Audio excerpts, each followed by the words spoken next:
Good morning, good afternoon, good evening, wherever you are joining us from around the world. It's wonderful to again return back to this show and to have this conversation with you all.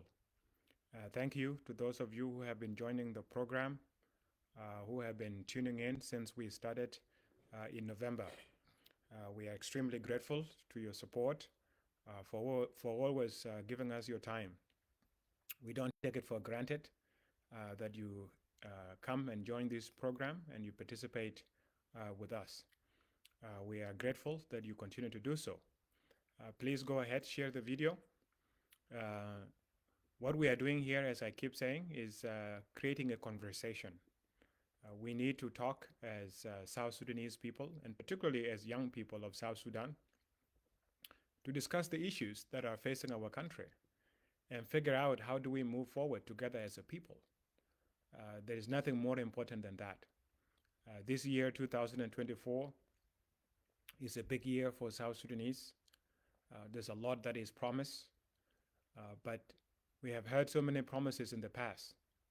What matters is what we are able to accomplish together, what we are willing to work hard for, not what has been promised to us.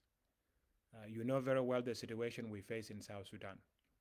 So it is very important that we continue to educate one another and we engage in a conversation where we can exchange ideas and figure out what do we do? How do we move forward in this country called South Sudan? This is the land that we were all born. This is the land of our ancestors. This is the land of our people. But it's a land, regardless of how beautiful it is and how wealthy it has been turned into ruin and poverty. We as South Sudanese people, we are among some of the most exploited people in the world. And this exploitation is not by anyone else. It's not by a foreign entity. It's not by those who are alien to us. What is happening is we are exploited by our own government, by our own people, by our own sons and daughters. These are the people taking advantage of South Sudanese. So this is important that we as young people and we as South Sudanese people across different generations, we are able to come together and engage in a conversation so that we figure out how do we move forward. So this is the essence of what we are going to talk about today. Let me ask you, those of you who have tuned in, please share the video as widely as you can. Share it on WhatsApp, share it on your wall, share it on Messenger. We want everybody to join, including those who don't agree with us. It's important that they also engage in conversation with us. We recognize that they have a right as South Sudanese people to be engaged on issues that affect South Sudan. It's not only for those of us who are opposed to the regime. Everyone has a right to engage in this conversation. And we approach this conversation with an open mind, looking to be convinced by facts and by logic. We come with open heart because we love our nation and we love our people in it. And we want what is best for them. So please, as you join, engage in a conversation, share the video, make your own video, write a comment, respond to other comments that have been written by other people. And that way, we are able to engage one another. Yes, indeed, mathographs are welcome. They have a right to come and listen. They have a right also to engage and to have their views be known.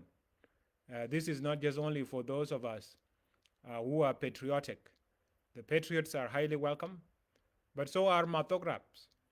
They are also welcome to come and listen to this show and to engage in this conversation. What we are talking about today, in fact, is not just only me coming here to talk to you. I want all of us as young people of South Sudan to think out aloud. What does the future hold for us? When you see everything that is going on in South Sudan, we have to wonder if this is the way things are going, and this is the way things are going to continue, then what does the future mean for us as younger people of South Sudan? This is a very important question. And you have to ask it, first of all, from your own individual perspective. What does the future mean for you? Let's start from where we are. We are in a country, as we speak, a country in which it is impossible to get a job as a young person. And those who do get jobs, they often get them through connection, either because they have relatives, friends, or other people that they know that are willing to accommodate them. These are the people that are getting the jobs, and especially for those who are getting them in the government.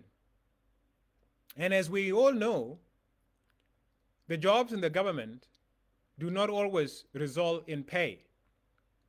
I know not long ago, people used to fight to get jobs in the Ministry of Foreign Affairs so that they are sent to embassies. Well, those embassies have gone for 30 months without salaries. So even if one does get a job in a government, you go for a month without getting any salaries, without even basic income to be able to support yourself and your family. But for the rest of the people, it's difficult because there is no real private sector. The hotels that we have, they're employing their own citizens. Ethiopian hotels, they have Ethiopians working there. Kenyans are working there. Ugandans are working there. Even Lebanese are being brought. Darfurians are looking after their own shops. They're not employing South Sudanese people to come and work in their shops. So it's very difficult to get a job as a young person. Military is there, but even if you join the military, you are not there to protect the nation. You are not there to protect the citizens. You are not there to protect the land, the territories of South Sudan. You are reduced simply to be a bodyguard of Salva Kiir. That is it. And even if you are comfortable with that role, to be a bodyguard of Salva Kiir, you don't get paid on time, or at least you are not paid officially. We know that members of the Tiger battalions are sometimes paid by Bolmel. And this is outside the books. It's not in the books. Because there is nowhere in the world that a businessman will be paying soldiers, especially those who are entrusted with the life of the president. But he does it.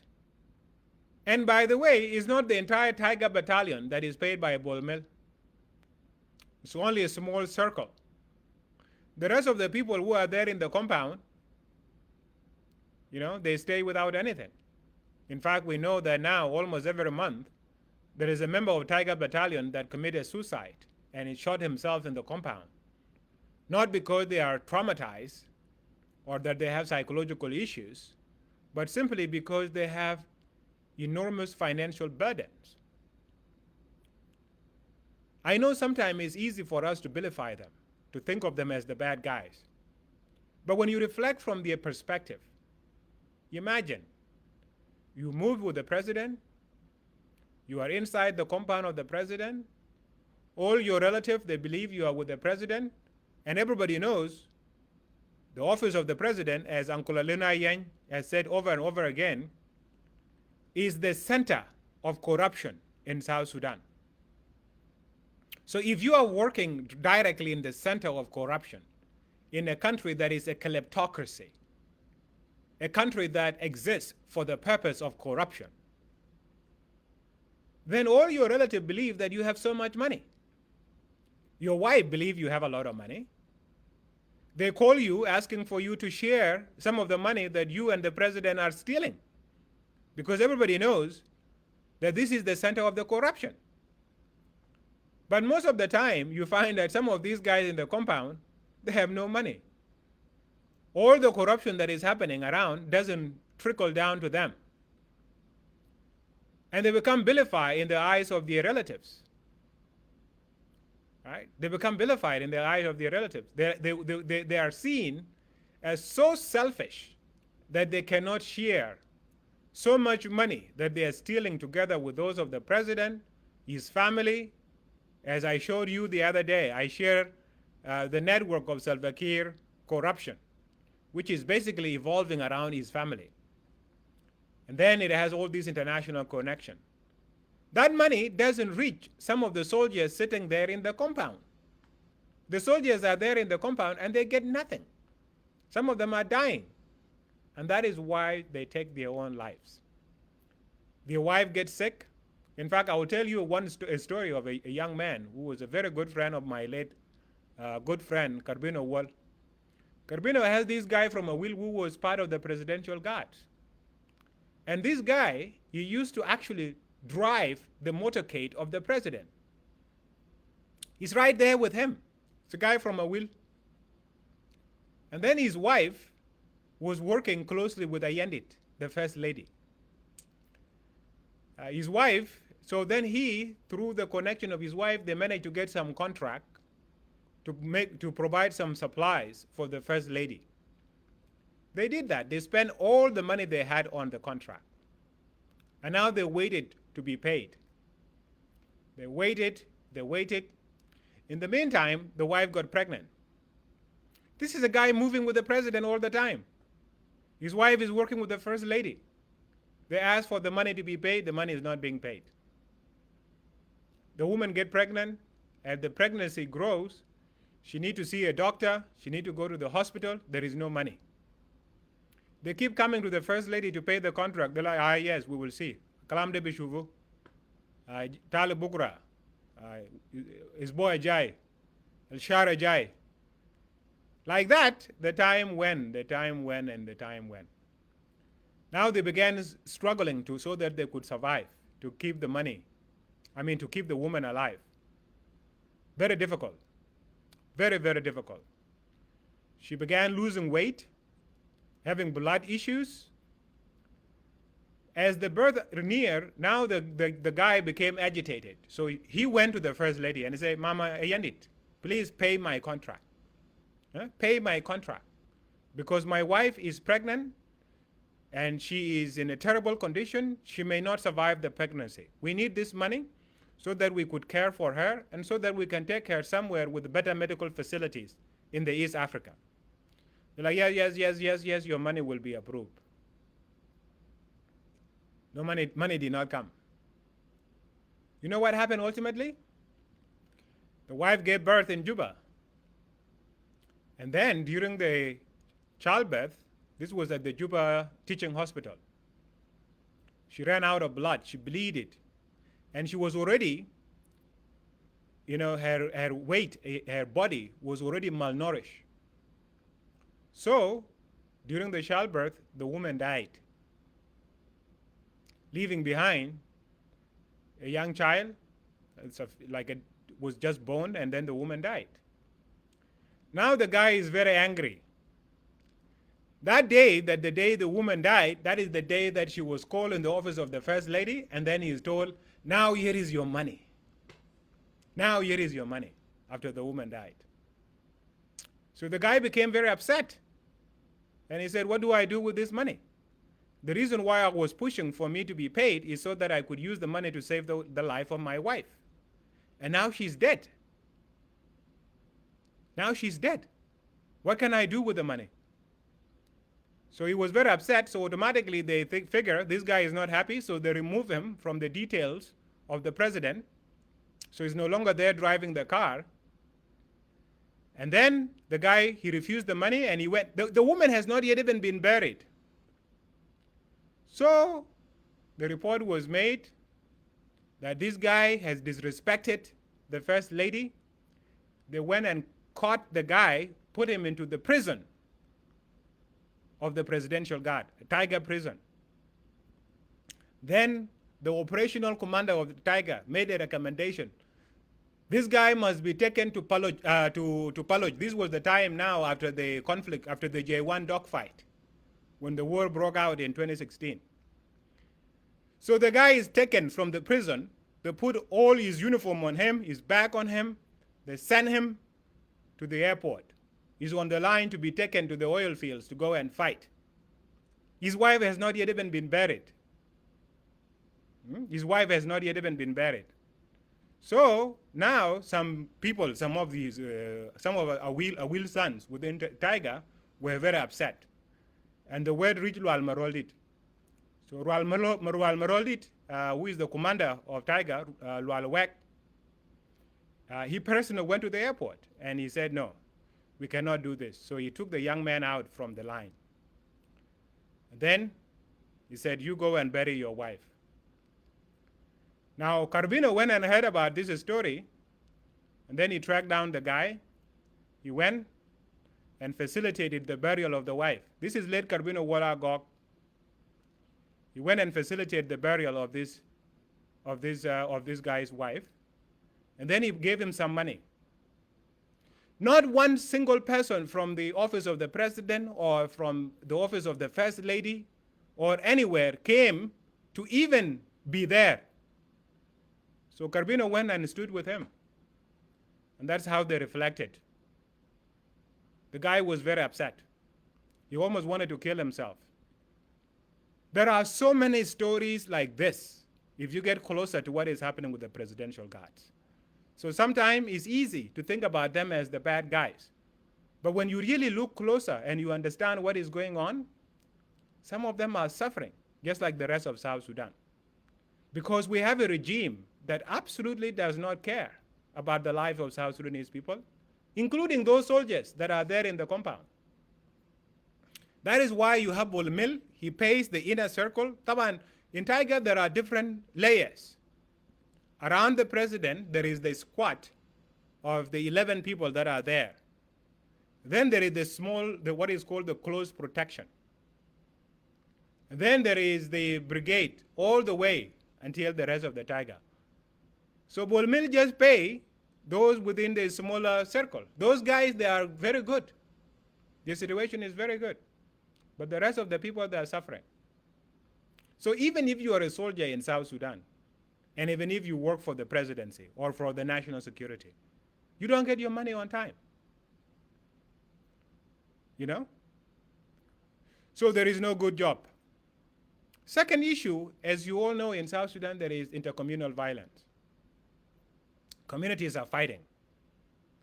The whole of Upper Nile has been a center of war since 2013. Tribes are armed to go and fight each other. When the war initially broke out, the national security, using the Nile Pet, armed the Dinka Padang to fight against Nuer.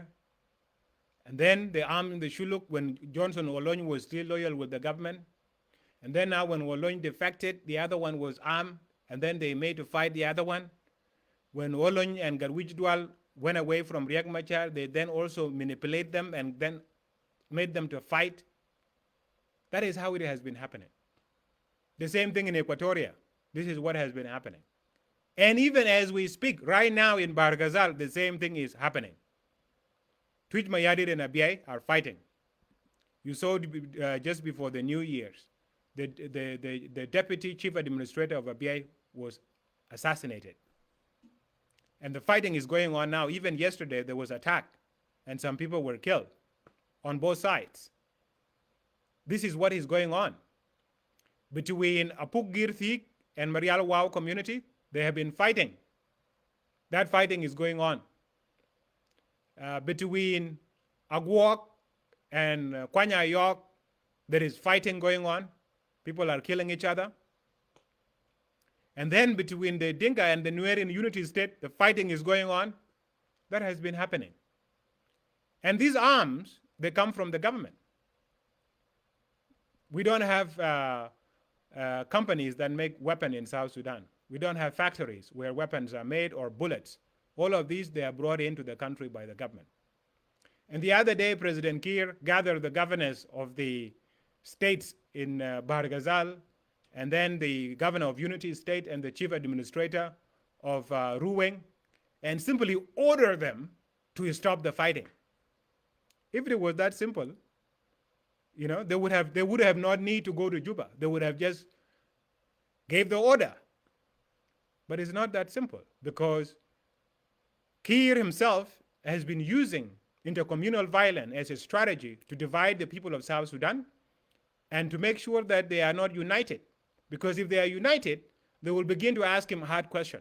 What is happening with the oil money? Why there is no development? What is your regime doing about A, B, C, D? He doesn't want those questions. So violence allow him to use an excuse and say, how can we do development when the people are fighting? How can we do election when people are fighting? Then he remains in power. So we know that is his strategy. That is the strategy that he has been using for all this time. So if you're a young person in South Sudan, you are either killing your brothers, sisters, uncle, fathers, or you are being killed.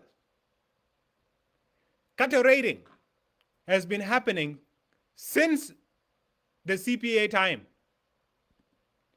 It used to be only Jonglei State, then it was Lake State, then it was Unity State, then it was Warab State, and basically it's becoming now everywhere. That is what young people are doing. People are looking for jobs. They're looking to get married, and you know what these elders have done. They have artificially jacked up the price of dowry so that it becomes so hard for a young person or two young people who are in love to marry themselves and celebrate their love. Now you have to find hundreds of cows, and if you don't have them, you can't get married. So young people are forced, literally forced, to go into these kind of things, to go and organize cattle raiding. And during the cattle raiding, they kill each other. Here, between Lake State and Warab, raiding is happening. The Agar Pakam community of Lake State and the Luanjang community of Romich, they've been fighting. Of Tony, they've been fighting. The same thing, Agar, of especially Pakam, and Gongarol in Chuaibet, cattle raiding all the time. Gongarol and those of Tony South, fighting, cattle raiding. Gongarol and Pakam, cattle raiding, fighting all the time. Within Agar, you have Pakam fighting with Rup of Rumbek Center with Rumbek East. This has been happening forever. Jonglei is out of control. As we speak, Murle has been terrorizing the Duke County of Jonglei State. They have literally been coming with new weapons. They're using Galil and Amigo. Amigo, by the way, is a very rare gun. The only unit in South Sudan that is entrusted with that gun are the National Security and the Presidential Guard. The same thing with Galil. Galil is a specialized version of AK-47 that is made by Israelis. And the only people that imported it into South Sudan was the ISB. In fact, if you find any Galil in South Sudan, on it is marked ISB. They were imported while I was still there in the National Security, together with a pistol. This is a version of what is called the Glock. The Glock pistol is made by Israelis, called the Jericho. They were brought together, and you will find them written NSS. Sometimes you find ISB mark on it. Where is Murle getting them? Where is Murle getting them? These are what are being used right now to destabilize Duke County. So if you are a young person in South Sudan, you are being killed brutally during cattle raiding, during tribal attacks. This is what is happening. And these arms are being supplied by the government.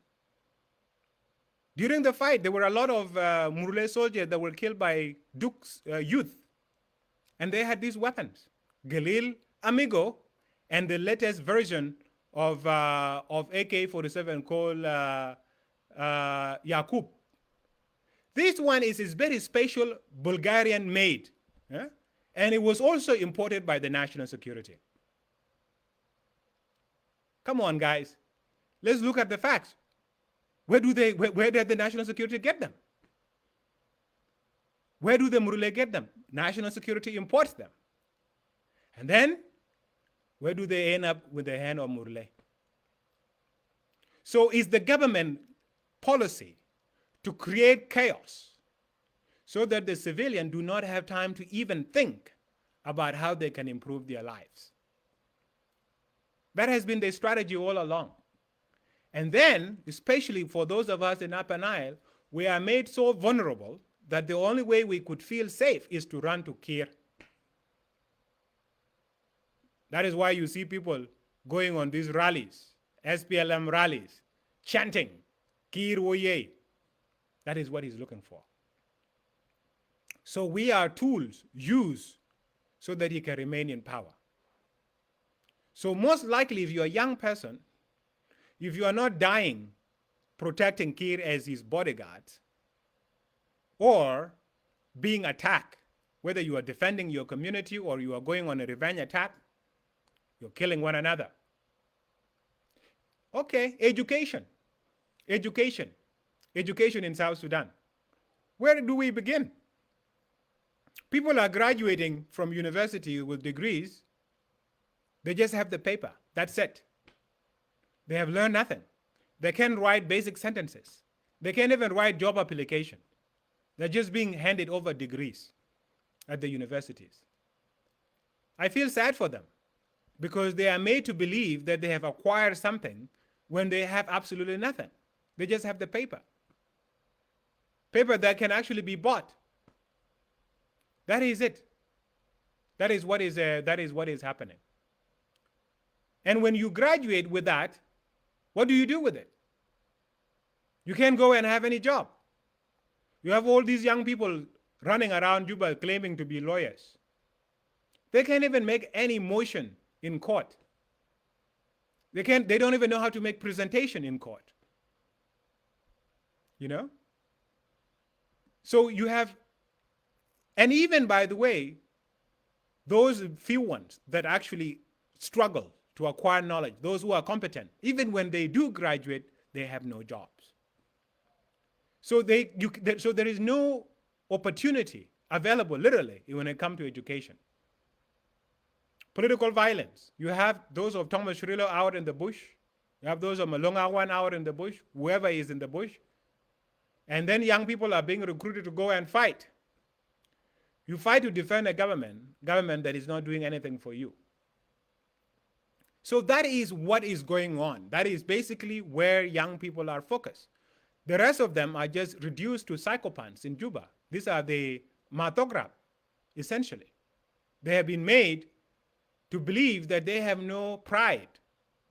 They can only dance for somebody, clap for somebody. This is what young people of South Sudan are reduced to. This is what is happening. And what is a nation? A nation are its people. And the most productive element of any nation are the young people. And the young people of South Sudan, either they are deliberately made unproductive or they are made as tools of violence to wreak havoc so that the political elites can loot the nation dry and pretend that there is nothing that can be done. We just engage in these talks or peace talks all the time, peace talks. This is what has been happening, my people. So with this kind of situation, what does the future hold for us? What is the future for young people of South Sudan? If you have never asked this question before, you need to ask it. What does the future hold for you? If you are in diaspora, whether you are in the United States, in Canada, or Australia, I know for a fact that you are sending money home all the time. And in some cases, especially in the case of the Lost Boys, you have been sending money back since 2000s, 2001, 2002. You literally have done it for more than 20 years. And likely because of that, you have so many debts in the United States. If you have gone to school in the West, you likely have school loans that you have not been able to pay. You probably haven't bought yourself anything. You probably don't have a home. Or if you have a home, you are paying so much on it every month. Does that seem to you like a sustainable way of doing things? Do you think you can just lay back and say, you know what, we are going to be sending our relatives money forever. Is that practical? And in most cases, you are probably working a very hard job, blue-collar jobs, where you need to go and stand in line, you carry heavy things, or you are cutting meat, being around meat and blood all the time. That is even more traumatizing. It's as if you are butchering people. I have friends that used to work in one of the meat factories. He almost went mad because he would dream that he is like cutting dead people. Those are the jobs that people are doing here. And they have been very, very strong, wanting to support their people because they believe that maybe if we can just support them a little bit, the situation in the country will improve, and then these people will be able to stand on their own feet. But it's 20 years, and you are still doing it. Is that a solution? Is that sustainable? Can you continue to send money back home for the next 50 years? What about the old age? As you age, and here in the West, even if you are old, you need to maintain yourself, especially in the United States. This is not a socialist country. You need to be able to be independent. Even if you are taken to a nursing home, somebody got to foot the bill. And who's going to do that? So what we are on is a path that cannot be sustained. We cannot look at our young people, youth of South Sudan, as expendables. And you all know during the wars, when there is political violence, there is raping of women, sexual violence, all kinds of things that happen, that create a trauma that will live physically in a body of a person for the rest of their lives. So we are just basically repeating trauma and tragedy. We are trapped. Literally, that is it. We are trapped. We are in a trap. How do we get out of the trap? Well, we cannot get out of the trap by continuing to do the same thing. Listening to our uncles, our fathers, this older generation telling us, wait your time. You have people, there are people older than me, they're still running and leading youth associations. This is the only thing that the people in Juba think that they are qualified for. And these are people with amazing intellect, with great education, but they have been reduced to running youth associations. You have this competition happening in Shirkat. You think there is something big happening, but it's complete nonsense. You are running youth association. And you are in your 40s. And by the way, globally speaking, a youth is someone between the age of 15 and in most of the cases, especially in the Western countries, and 25. You are 40, 45, some are even approaching 50, and they are in youth organization. Why? Because they have been brainwashed. They have been made to believe that they are incapable of doing anything,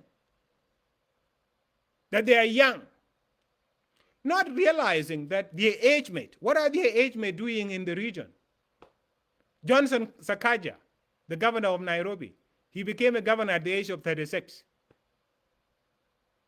He's just there next door in Uganda. And if it was in South Sudan, he would have been made to run for some youth organization. You are fighting each other, doing youth politics. Politics that you are not even using so that you build your own political support and unite yourself as young people. But you are doing it so that you can go to your uncles and beg them for money. Is that sustainable? Is that sustainable? It's a politics of martocratism, politics of the belly. You run in those organizations so that you can go to your uncle and beg them for money. And you appear now to be a good boy that is used by the uncles. My people, there is no future there. You have to accept that you are grown men. What is a man? In our own societies, when you reach a certain age, most usually is the age of 13. Yeah? Back in the cattle camp, you stop milking the cattle camp. The cattle. You stop milking the cattle. And you are made to believe you are a man. You are capable, if there is a clan meeting, you are capable of speaking. You can add in your views. If there is a war, you go, you die like the rest of the men. Huh? If there are positions, like for example, if you come from a family of chiefs, and now there is a need to have a new chief, you become eligible to be a new chief. That is the way it used to be. But what is it with this generation of ours? That people are in their 40s, almost reaching 50s, and they think they cannot do anything. They think in their own way that they are incapable of doing anything without the blessing of their uncles. Why? Why? Don't you look at history? When those uncles of yours, when they went to the bush in 1983, did they get the permission of the other uncles that were there? But the uncles were there. They're not the first uncle in the history of our people. There were always people older than them. But they believed that they could do something. Poverty and slavery exist in the mind. When you believe you cannot do something, obviously you cannot do anything. You have to empower yourself by freeing your mind, imagining possibilities, and having a spirit of independence and competition. That is it. You don't need permission. Let me tell you today, as a young person of South Sudan, you don't need permission of your uncle. You don't need permission of your father.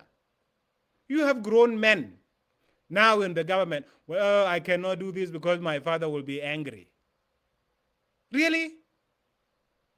You are your own person. You should be thinking about your own future. If you die today, do you think you will be buried with your father? You will be in that grave on your own. You need to begin thinking about you and about your generation. What is your place in the history of our people? Not the place of your uncle or the place of your father or whoever. You cannot become uncle boys. This is what has happened really with our lost boys, especially the Jesh Hammer. Oh, our elders, they tell us it's not yet our time. Who told you that somebody will tell you it's your time? It's you to create your own time. You create your own time. Your own time, you create it.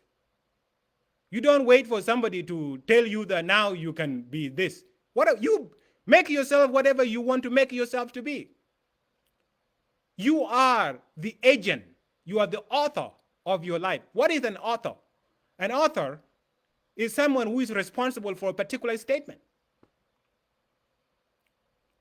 You know, when Jesus said, for example, that I tell you this, yes, he's responsible for that statement. The same thing with you. You got to be responsible for your own life. Not your uncle, your clan. You're stuck in this terrible mentality that you need somebody to tell you. You need approval. Why do you need approval? You are more educated than your uncles. You are more experienced than your uncle because you have traveled all around the world. You have seen so many things. You have visited foreign countries. You have gone to school. You interacted with people across different tribes and communities in South Sudan. You know this country better than your uncles. And your uncles are stuck in an old school mindset. Tribalists. Yeah? They don't even really know the true beauty of South Sudan because they see things from a very small angle. If you listen to them and you continue to listen to them, you are doomed. You will be fighting each other for the next 100 years. You will be raiding cattle for the next 100 years. You will always be there looking for approval of somebody who is completely clueless, doesn't even know the difference between right and wrong. Imagine if you were looking for approval of Salva Kiir. Does approval of Salva Kiir really matter? someone that is completely failed, can't even remember anything, can't even manage to control his own body. This is the person you are looking for approval from so that he thinks you are a good boy? What for? It's the same thing. You have, as a young person, you have the power, you have the agency to shape your own destiny. So what I'm trying to tell you is this. The power is in your hand. What the future holds for the young people of South Sudan, it depends on what you do, how you act. It's like that story of the boy with the bird in his hand. For those who don't know this story, apparently there was a boy who wanted to test a wise man. There was a wise man in the village, in the area, whose wisdom has spread all around. And the young boy wanted to test this man, if this man was truly wise. So he came to the old man and he said, in my hand, I have a bird. You tell me if this bird is dead or alive. The old man realized that this was a tricky question. Because if he say that the bird was dead, the boy will simply open his hand and the bird will fly away, and boom, the bird is alive. The old man is wrong. He's not that wise. If the old man were to say the bird is alive, the boy can just simply squeeze his hand, kill the bird, and say, look, the bird is dead. So the old man realized that this was a tricky situation. He looked at the boy and he said, my son, it is in your hand. And exactly the same thing. What the future of South Sudan holds for young people, for the youth, it is in your hand. It's not in the hand of your uncles or your fathers or your aunties or your mamas or whatever. It is in your hand. How you act. How you act. You have to grow up. You are already grown, but you just have to accept. You have to change your mindset to know that you are a grown man. You have to chart your own destiny. If you do that, the future of this country will be bright. The future of young people in this country will be bright. We have the youngest nation in the world. Median age in South Sudan is 15. Majority of the people are below the age of 30. Something like, ridiculous number like 70 to 75% of the population is under the age of 30. You are allowing a tiny minority, people less than 1%, the old guys, they're not even 1%, they're 0.01%, to terrorize the nation. To terrorize the nation. Because your mindset is a mindset that has been filled with nonsense, with doubt. You are not empowered. You believe that you can't do anything. Why? You can do it. You can do anything that you put your mind to. And believe it. Believe me, you don't need your father, you don't need your uncles. When we came to the United States, we came simply as boys. We were wearing sweatpants and sweatshirts. And what I had in my bag when I came to the United States as a lost boy in 2001, I had only my toothbrush and toothpaste and a book, a Bible in Dinka. That is what I had in my bag. I arrived here. Less than 5 years later, I'm at Harvard University. It didn't require my dad. It didn't require anybody. It required simply believing that I'm in a new environment and I have to compete. I have to make something of my own life, make something of myself. And this story is not just about me. Many lost boys, they excel. Some went to Stanford. They went to Oxford. They went to Yale. They went wherever. Why? Because they believed they could do it. And it's because of the same faith that I believe that we can free South Sudan. That these old guys that are destroying the nation, that have run the nation to the ground, their time is up. And it's up to a new generation of leaders to take South Sudan forward. And together, we can do this. We don't need their approval. We don't need their blessing. We don't need them even to be comfortable.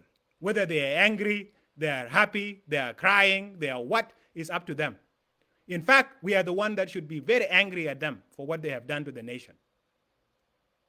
We don't need to beg them. We don't need to speak in a language, oh, they are elders. Elders, take them to the village. I said that many times. Let them retire. Take them out. But if they are going to be in those positions, you cannot call, they are not elders. They are competitors. And you deal with the competition. Yeah? Here in America, this is a capitalism, free market. It's competition. The best has to win. So we got to compete. We got to compete with these people, and we got to defeat them. We have to defeat them. That is it. Now you young people, you are the one with guns in the nation. You are using these guns to kill one another. And you know who is destroying the nation. You know who is destroying the nation. It's not your fellow young person. It's not your fellow brother. He has no problem with you. He has just, his mind has been filled with prejudice, tribal prejudice, clan prejudice, regional prejudice. So you have to free your mind and see where the real problem is. These traitors that claim themselves to be liberators but have destroyed the nation, these are the enemies. And they have to be dealt with. They have to be dealt with. They have to be removed from power because they have abused the power. The power doesn't belong to them. It belongs to the people of South Sudan. And since they have misused it, we as young people of South Sudan, we have to get rid of them. We have to show them the red card. You know, when a player misbehave in the game and is playing in a dangerous manner, they have to be removed. So we as young people of South Sudan, whether you are in the military, whether you are a nigger in the street, whether you are a tribal warrior in a Gilweng militia, your enemy is not your fellow brother. He's not a fellow young person. Your enemy are the elite, this 1% of all guys who have completely abandoned the responsibility that God has given them. Age is supposed to come with wisdom. And there is no wisdom about being selfish. There's no wisdom in selfishness. These people are entirely selfish. That is why they have sold the oil in advance. That is why they have sold the water. That is why they are allowing the borders of South Sudan to be annexed by foreign countries. That is why they are allowing foreigners to take over our economy. They are selfish. They have to be removed. I don't care how it is done. It is in your hand. Choose the best tool that you know. The best tool that you know. And act. It's time to act. What we need now is action. And that action will have to come from young people. We cannot allow our childhood to be destroyed. And then again, allow our youth to be destroyed. And now our adulthood also to be destroyed by the same selfish individuals. My people, come on. We cannot accept that. We cannot. We love this country. And I must tell you, from today on, ask yourself, what does the future hold for you? What does the future hold for you? And let's act together to create a future that is bright for you, for me, and for the next generation of South Sudanese. Let's stop pamke to these old guys. We need to begin thinking about ourselves, about our future. We need to think about the future of South Sudan. And since the adults, the old guys, are not acting like ones, it's time for us to replace them and begin serving our country. After all, we are the true custodians of our nation. And it's only through us that this nation can be revived. So, my people, I ask you, think very hard. Think very hard. This is the year that we must remove this regime. This year 2024 is the year we must remove Salva Kiir. By any means necessary. Any means necessary. He has to be removed. Any means necessary. Whatever you can do. If you are a spear master, do your things. If you are a bishop or a priest, do your things. If you are a soldier and you got your gun, do your things. If you are a nigger and you have your machetes or whatever, do your things. Huh? Do your things. There is no way we can be allowed to be the one brutalized and kept in chaos while these people, they rejoice over stolen resources of our nation. That we cannot accept. So each and every one of you, choose the best way you can act. And you need to act. And it's through action that a better South Sudan can be built. Please share the video.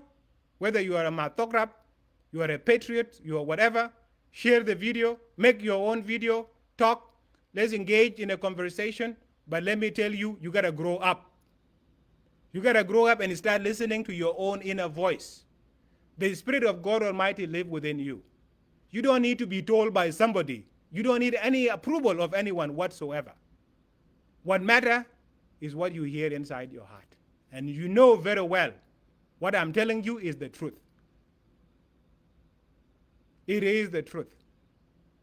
We must speak it and we must live it, because freedom is only in truth, not in lies. May God Almighty bless you, and I look forward to seeing you on Thursday. Share the video and keep the conversation going.